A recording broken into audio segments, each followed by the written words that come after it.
আজি কৃষি জ্ঞান অনুষ্ঠানত আমি এজন বিশেষ ব্যক্তিক নিমন্ত্ৰণ কৰি আনিছোঁ। তেখেত হৈছে ডক্টৰ দ্বিজেন্দ্ৰ মোহন বৰ্মন।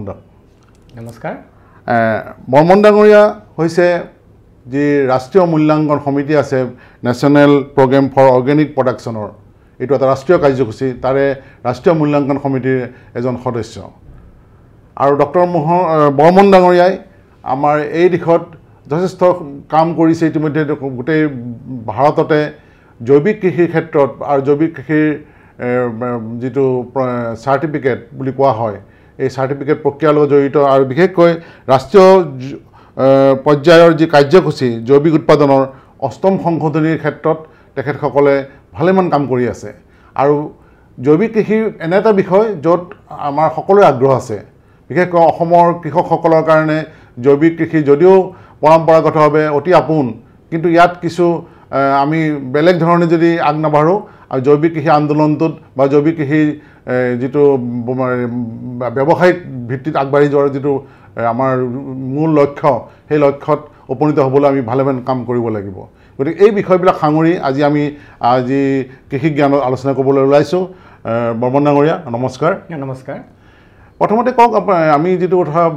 সদায় কৈ থাকোঁ যে জৈৱিক কৃষি বুলি ক'লে আমাৰ ধাৰণাই আছে যে ৰাসায়নিক দ্ৰব্য ব্যৱহাৰ নকৰাকৈ কৰা কৃষি। গতিকে এই বিষয়ত আমি যদি খুব সাধাৰণভাৱে ক'বলৈ হয় জৈৱিক কৃষি বুলিলে কি বুজায়? হয়, জৈৱিক কৃষি আচলতে কৃষক বন্ধুসকলে জানে, তেওঁলোকে আমাৰ ভাৰতবৰ্ষত সেউজ বিপ্লৱ হোৱাৰ আগতে অসম, উত্তৰ পূৰ্বাঞ্চল বা গোটেই ভাৰতবৰ্ষতে আমাৰ কৃষক বন্ধুসকলে জৈৱিক খেতিয়ে মূল আধাৰ আছিলে। তাৰে পাছত যেতিয়া আমাৰ সেউজ বিপ্লৱ হ'ল, আমাৰ খাদ্যৰ চাহিদা বেছি হ'ল, খাদ্য অধিক উৎপাদনৰ কাৰণে আমি ৰাসায়নিক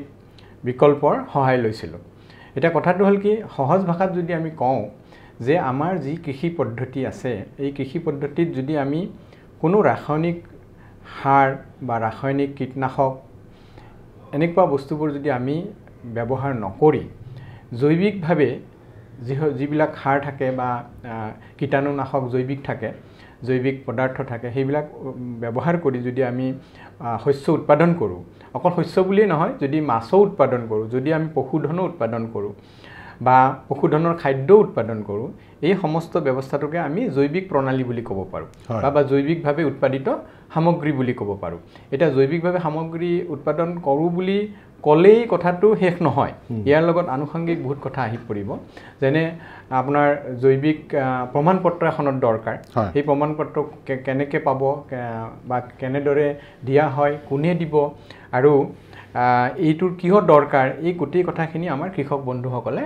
আচলতে জনাটো খুবেই উচিত বা প্ৰয়োজন। এতিয়া আমি বজাৰলৈ গ'লে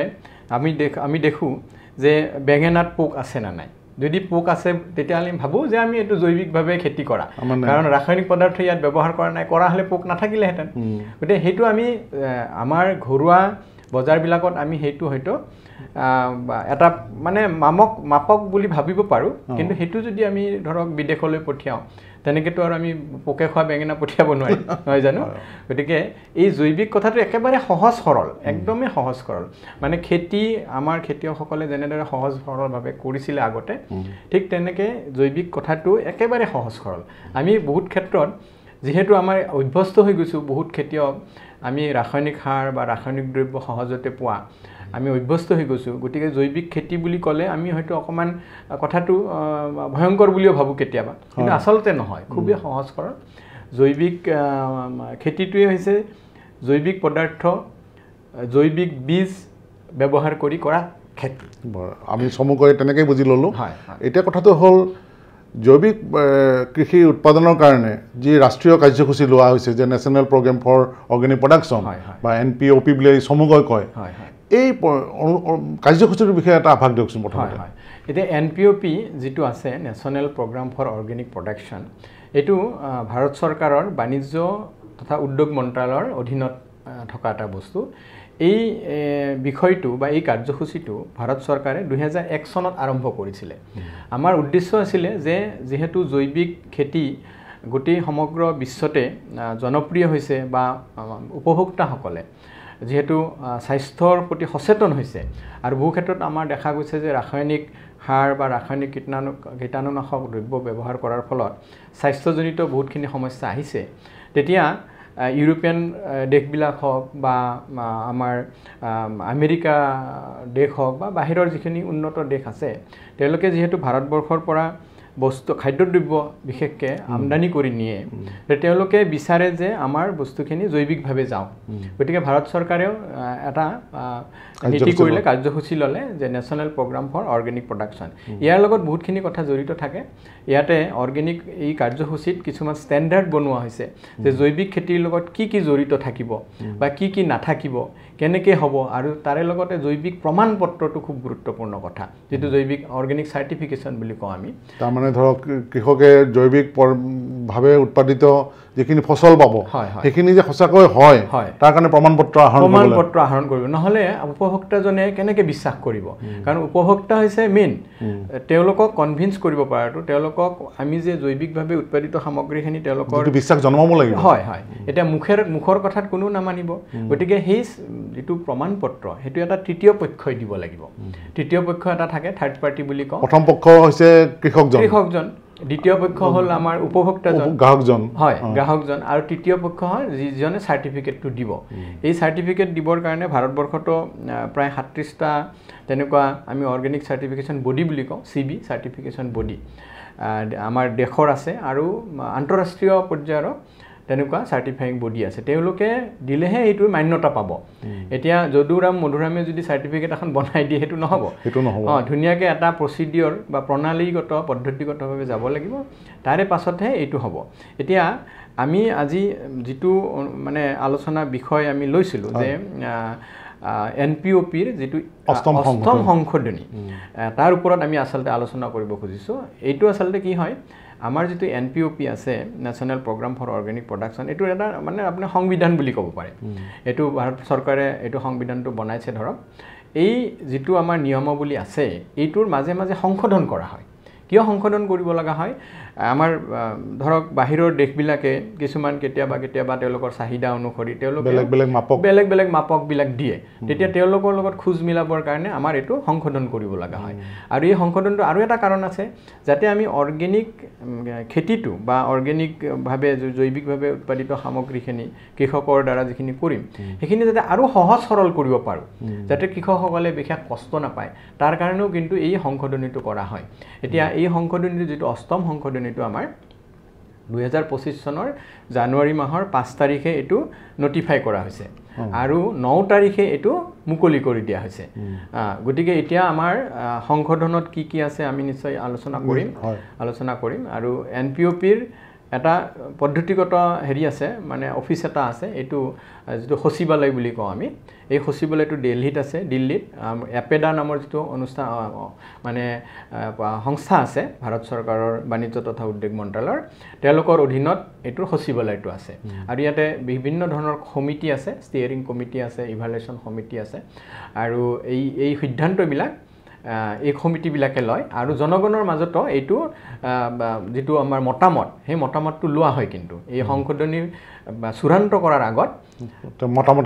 ভাৰতবৰ্ষৰ জনগণৰ পৰা লোৱা হয় বিভিন্ন ষ্টেক হোল্ডাৰ বুলি যে কওঁ আমি সকলোৱে আচলতে এইটো মতামতটো দাঙি ধৰিব পাৰে যিটো আমাৰ মানে সকলো অনুষংগিক মহলৰ মত সাপেক্ষে এই সংশোধনীটো কৰা হয় এতিয়া কথাটো হ'ল অসমত আমি যে বিশ্বৰ গ্ৰাহকে আমাৰ বা ভাৰতৰ বিভিন্ন ঠাইৰ মানুহে অসমৰ কৃষকৰ উৎপাদিত জৈৱিকভাৱে উৎপাদিত যিখিনি শস্য বিভিন্ন শস্য হ'ব পাৰে আপুনি কোৱাৰ নিচিনা বেলেগ সামগ্ৰীও হ'ব পাৰে পশুজাতও হ'ব পাৰে হ'লে এইখিনি হয়তো মই এইটোৱে বুজিছোঁ সাধাৰণভাৱে যে এইটো এটা পৰীক্ষাত অৱতীৰ্ণ হ'ব লাগিব কাৰণ আমি অকল উৎপাদন কৰিলে নহ'ব আমাৰ ফচলখিনি যে সঁচাকৈ জৈৱিকভাৱে গ্ৰহণযোগ্য হয় তাৰ কাৰণে প্ৰমাণ পত্ৰ দিয়াৰ এই যিটো দায়িত্ব এই দায়িত্ব সেই কাৰ্যালয়সকলে দিয়ে নেকি হয় মই ক'লোঁ আপোনাক যে ভাৰতবৰ্ষত 37টা এনেকুৱা মানে আছে চিবি বুলি কয় এইটো মানে আপোনাৰ ব্যক্তিগত খণ্ডৰো হ'ব পাৰে আৰু চৰকাৰৰ হ'ব পাৰে বিভিন্ন ৰাজ্য চৰকাৰ সকলেও আমাৰ লৈছে আমাৰ মেঘালয়ৰ চৰকাৰৰ আছে আমাৰ অসম চৰকাৰেও এইটো হেৰি কৰিছে মানে তেওঁলোকে প্ৰচেছ আৰম্ভ কৰিছে হয়তো অনাগত দিনত তেওঁলোকে এইটো চিবিৰ পাব তেওঁলোকেও চাৰ্টিফিকেট দিব পাৰিব এতিয়া চাৰ্টিফিকেট দিবলৈ যাওঁতে কি হয় কিছুমান কথা থাকে যেনে চাৰ্টিফিকেটটো আজিকালি কি হয় কৃষকসকলৰ কিছুমান গ্ৰুপ থাকে এই গ্ৰুপবিলাকক দিলে মানে খৰচটো কম হয় এজন ব্যক্তিগতভাৱেও কোনোবা কৃষক এজনে ল'ব পাৰে বা ব্যৱসায়ী এজনে ল'ব পাৰে এইটো আমাৰ ধৰক ফেক্টৰীবিলাককো আমি দিব পাৰোঁ যিসকলে প্ৰচেছ কৰে প্ৰক্ৰিয়াকৰণ কৰে কৃষিজাত সামগ্ৰীবিলাক কোনোবাই ধৰক আপোনাৰ মুৰ্গীৰ খানা বনাইছে বা গাহৰিৰ দানা বনাইছে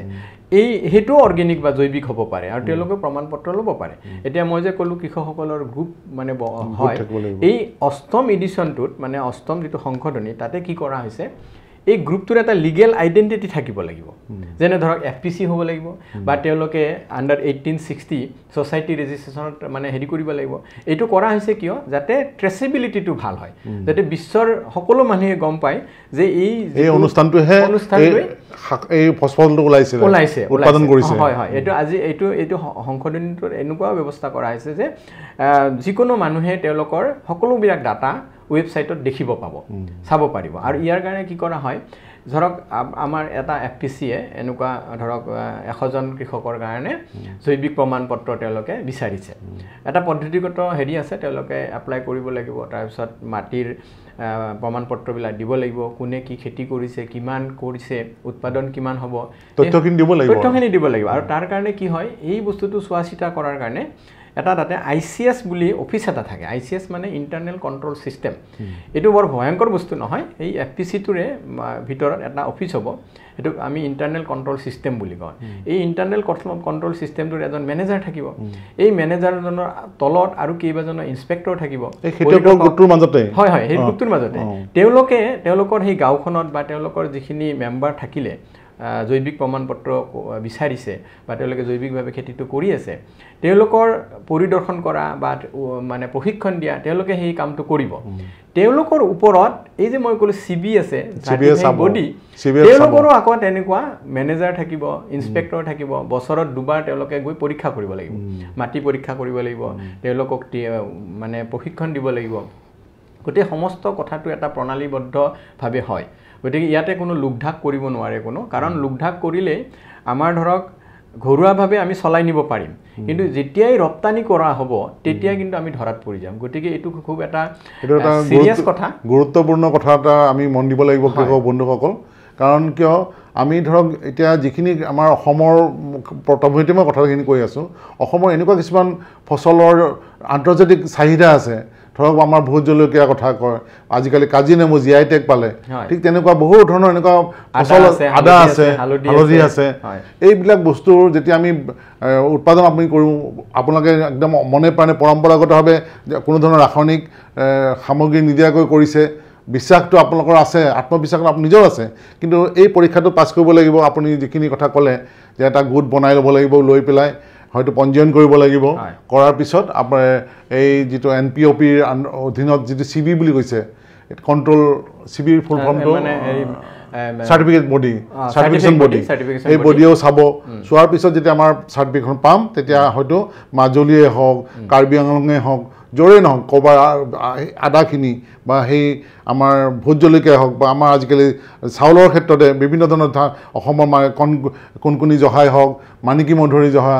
বা কলা চাউলৰ বিখ্যাত এনেকুৱা বিভিন্ন সামগ্ৰী আন্তৰ্জাতিক বজাৰ আছে কিন্তু আমি এই চাৰ্টিফিকেটখন যদি গোটাব পাৰোঁ আমি হয়তো ৰপ্তানি কৰিব পাৰোঁ আৰু আমি সহজ হ'ব ৰপ্তানি কৰাত সহজ হ'ব আমাৰ সুন্দৰকৈ তেওঁলোকে ধৰক প্ৰিমিয়াম পইচাও পাব দাম বেছিকৈ পাব গতিকে আপুনি যিটো কথা কৈছে যে এইটো অতি মানে আৰু আন্তৰ্জাতিকভাৱে যিটো আমাৰ এতিয়া ইণ্টাৰনেটৰ যুগত আমি সকলো কথাই তেওঁলোকে চাই থাকিব পাৰিব পৰ্টেলত যে আমাৰ এইটো ফাৰ্মাৰ্ছ প্ৰডিউচাৰ কোম্পানী বা কৃষক উৎপাদক সংস্থাই এইখিনি কৰি আছে আৰু তেওঁলোকৰ পৰা এইখিনি চাৰ্টিফিকেট পাইছে হয় আৰু তাৰপিছত আমি সেইখিনি সামগ্ৰী কিনিম আৰু তেওঁলোকে আগতীয়াকৈও তেওঁলোকে পৰিকল্পনা কৰিব পাৰিব যে আমি এইখিনি আদাহে কিনিম অৰ্গেনিকভাৱে হোৱা নহয়নে তেওঁলোকৰ যেতিয়া এখন প্ৰমাণপত্ৰ থাকিব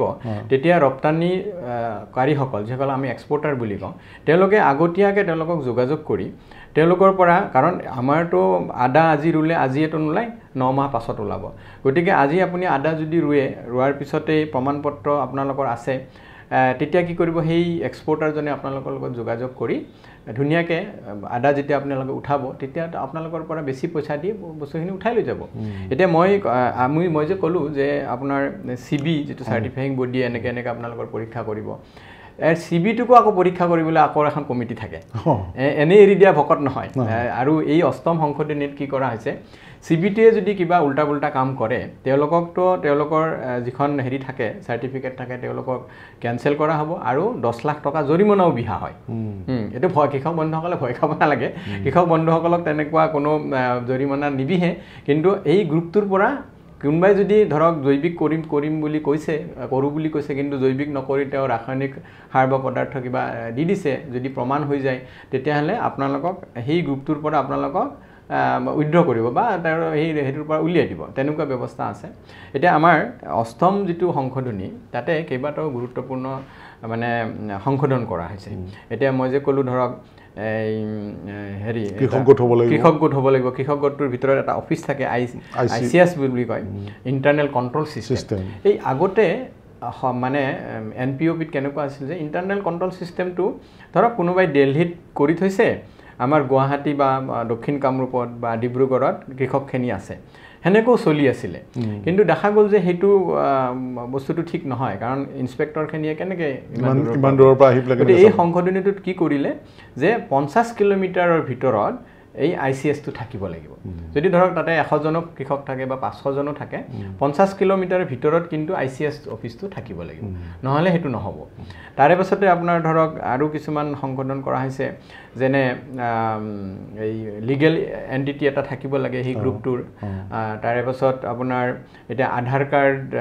হেৰি কৰা হৈছে ব্যৱস্থা কৰা হৈছে আধাৰ কাৰ্ড লাগিব আৰু আপোনাৰ যদি কিবা নকৰিবলগীয়া কাম কৰে তেতিয়াহলে পেনাল্টিৰ হেৰিটো বঢ়াই দিয়া হৈছে এনেকুৱা বহুতখিনি সংশোধন কৰা হৈছে আৰু আমাৰ যেটো লোগো জৈৱিক লোগো মানে ইন্ডিয়া অৰ্গেনিক লোগো বুলি আগতে আছিল যেটো লোগো আমাৰ ধৰক জৈৱিকভাৱে উৎপাদিত সামগ্ৰীবিলাকৰ পেকেটত আমি লগাই দিও লেবেল লগাই দিও হেতুৰো অকমান সংশোধন কৰা হৈছে হেতু কাৰণে কেনেকুৱা সংশোধন কৰা হৈছে আগতে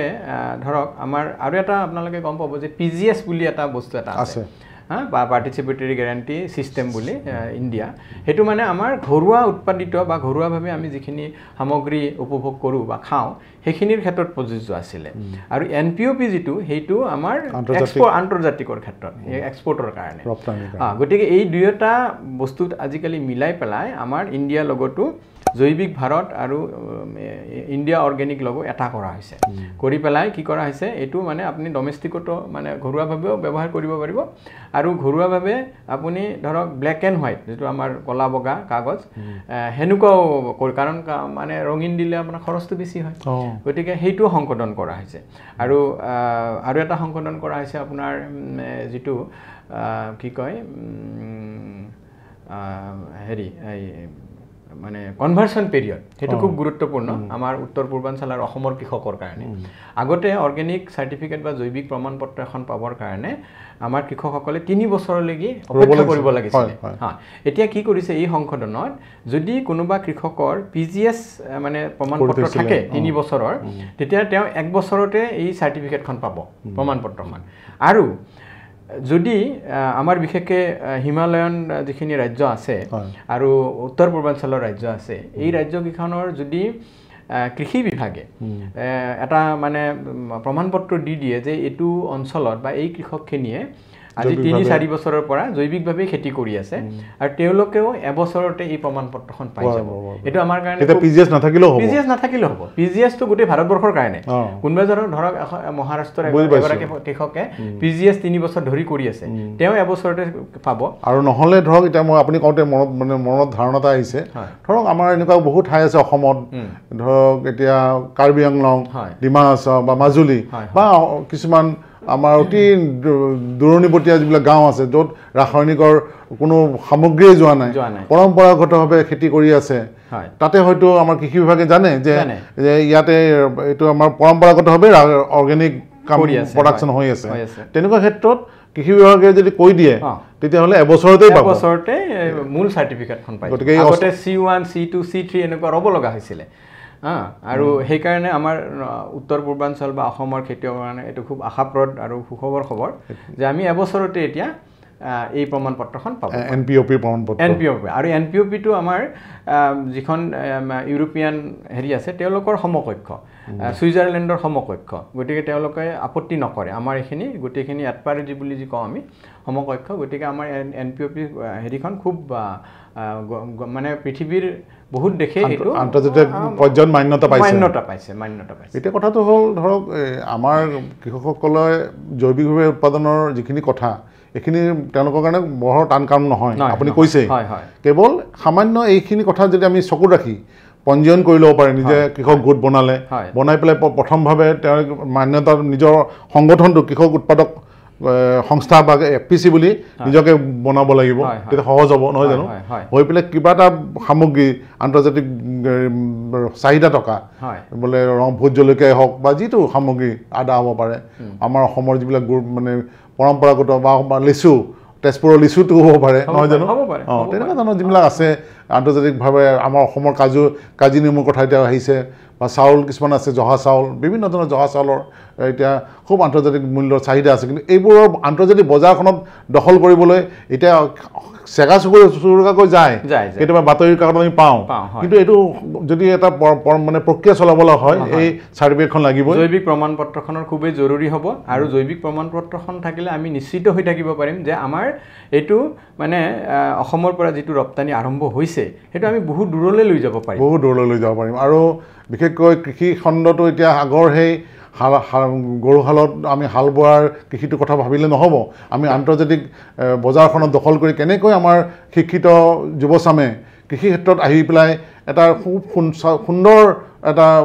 উপাৰ্জনৰ মাধ্যম হিচাপে ল'ব পাৰে এইটো বতৰা আমাৰ নিশ্চয় এই জৈৱিক কৃষিৰ যিটো নতুন অষ্টম সংশোধন আহিছে এই তাৰ সুযোগটো ল'ব লাগিব নহয় জানো আমাৰ আলোচনাৰ পৰা আমি যিটো কথা বুজিব পাৰিলোঁ যে আমি অসমত জৈৱিকভাৱে কৃষি উৎপাদন আমি কৰিব পাৰোঁ আমাৰ যিবিলাক বিভিন্ন শস্য আছে সেইবোৰৰ আন্তৰ্জাতিক চাহিদাও আছে কিন্তু আন্তৰ্জাতিক বজাৰখন দখল কৰিবলৈ হ'লে আমি NPOPৰ যি ভাৰত চৰকাৰে এই নতুন কাৰ্যসূচী লৈছে আৰু অষ্টম সংশোধনী কৰি পেলাই যিটো সুবিধা আনি দিছে সেই প্ৰমাণপত্ৰখন কেনেকৈ আমি ল'ব পাৰোঁ সেইটো এটা আমাৰ ডাঙৰ প্ৰশ্ন আৰু তাৰ কাৰণে আমাৰ কৃষকসকলে কেনেকৈ যোগাযোগ কৰিব লাগিব কাৰ লগত যোগাযোগ কৰিব লাগিব আচলতে কৃষকসকলে যিটো তেওঁলোকৰ FPC বা ছ'চাইটি থাকিব তেওঁলোকে পোনপটীয়াভাৱেও CB যিকোনো CB এটা তেওঁলোকে আমাৰ এপেডাৰ যিটো ৱেবছাইট আছে সেই ৱেবছাইটত 37টা CBৰ সম্পূৰ্ণ এড্ৰেছ আছে তেওঁলোকৰ লগত যোগাযোগ কৰিব পাৰে পোনপটীয়াকৈ আৰু তেওঁলোকৰ কিমান খৰচ কি কথা তেওঁলোকে জানি লৈ যিটোতে ধৰক কম খৰচ হয় যিটোতে তেওঁলোকৰ কাৰণে সুবিধা হয় তেওঁলোকে এটা নিৰ্বাচন কৰি ল'ব পাৰে আৰু তদুপৰি তেওঁলোকে কি কৰিব পাৰে আমাৰ ৰাজ্য চৰকাৰৰ যিটো কৃষি বিভাগ আছে তেওঁলোকৰ লগতো যোগাযোগ কৰিব পাৰে তেওঁলোকৰ লগত যোগাযোগ কৰিলোঁ আৰু বিশেষকৈ চৰকাৰৰো বিশেষ ধৰণৰ মানে জৈৱিক চাৰ্টিফিকেটৰ ওপৰত আঁচনি থাকে কিছু ৰাজ সাহায্য দিয়া হয় MOVCD তেনেকুৱা যিবিলাক হেৰি আছে আৰু ভাৰত চৰকাৰৰ পৰাও পায় যিবিলাক ধৰক ভাৰত চৰকাৰৰ অনুষ্ঠান আছে তেওঁলোকৰ লগতো বিশেষকৈ ধৰক কিছুমান কথা নিৰ্দিষ্ট হৈ যায় ধৰক মছলাৰ খেতি যদি কৰে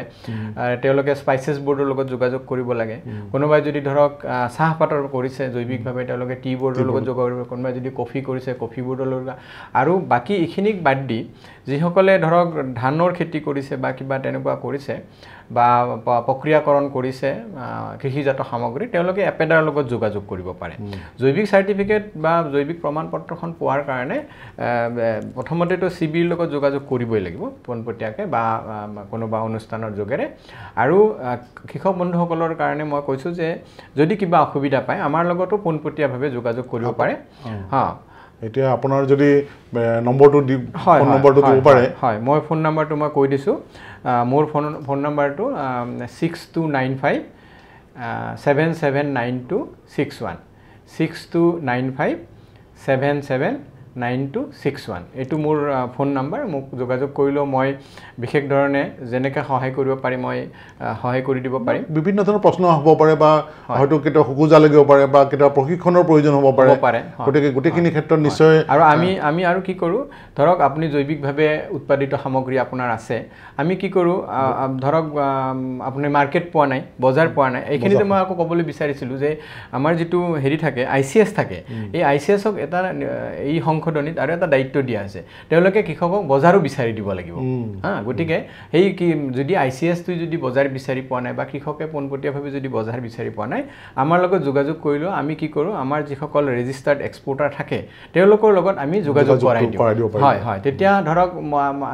যিসকল মাজৰ মানুহ থাকে তেওঁলোকে ঢুকি নাপায় আৰু তেওঁলোকে পোনপটীয়াভাৱে এই তেওঁৰ জৈৱিকভাৱে উৎপাদিত সামগ্ৰীখিনি কৃষিজাত হওক বা পশুপালনৰ হওক বা মানে ধৰক মৌ পালন হ'ব পাৰে বা মাছৰুম হ'ব পাৰে এই সকলো সামগ্ৰী তেওঁলোকে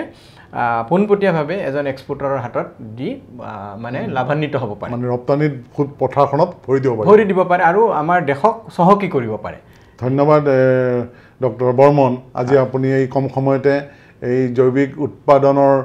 ক্ষেত্ৰত যি ৰাষ্ট্ৰীয় কাৰ্যসূচী আৰু তাৰে ৰাষ্ট্ৰীয় মূল্যাংকন সমিতিৰ এজন সদস্য ডক্টৰ বৰ্মন আমাৰ মাজত আছে আৰু অংকুৰিত অসমৰ ষ্টুডিঅ'ত তেখেতে আহি আমাক কিছু আভাস দিলে তাৰ কাৰণে আপোনাক বহুত ধন্যবাদ আৰু মই আশা কৰিছোঁ আমাৰ দৰ্শকসকলে যিসকলে এই বিষয়ত আগ্ৰহ আছে